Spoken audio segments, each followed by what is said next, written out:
내가 잃어버린 신분증으로 누군가 나인 것처럼 살고 있다면 어떠시겠습니까? 실제로 분실된 면허증을 이용해 차를 빌려 사고를 내는가 하면 신분을 속여 취업까지 한 사건이 있었습니다. 신연욱 기자가 취재했습니다.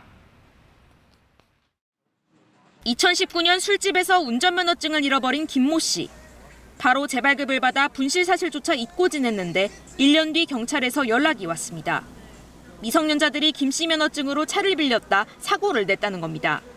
실물은 가지고 있지 않고 사진으로 렌트를 했다. 사고가 크게 났으니까.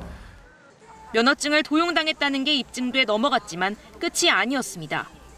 다시 2년 뒤 이번엔 건강보험료를 더 내라는 통보가 왔습니다. 배달 대행업으로 2,800여만 원을 벌었다고 했는데 사무직인 김 씨에겐 황당한 일이었습니다. 수당 지급 기록이 있는 업체는 폐업한 상태.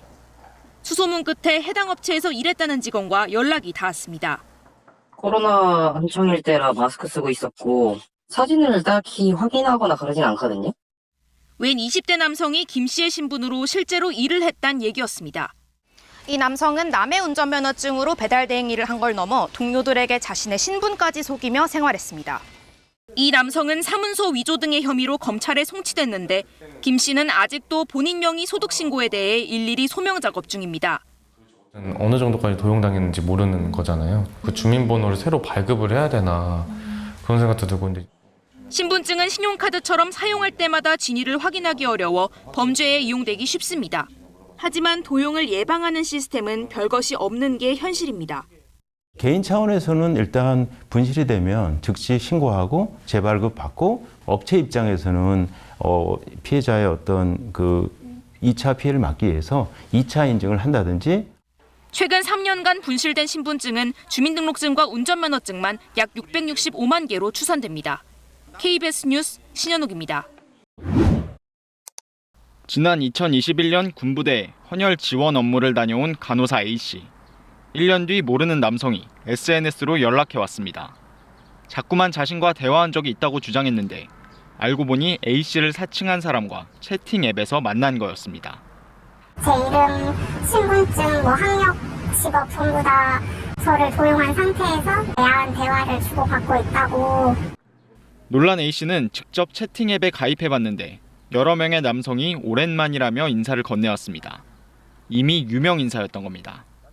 자신과 대화했다는 남성들에게서 받은 채팅 화면입니다. 성적 취향과 A씨의 SNS 사진에 대한 음란한 대화가 이어집니다. A씨를 사칭한 인물은 상대가 의심하자 신분증을 제시하기도 했습니다.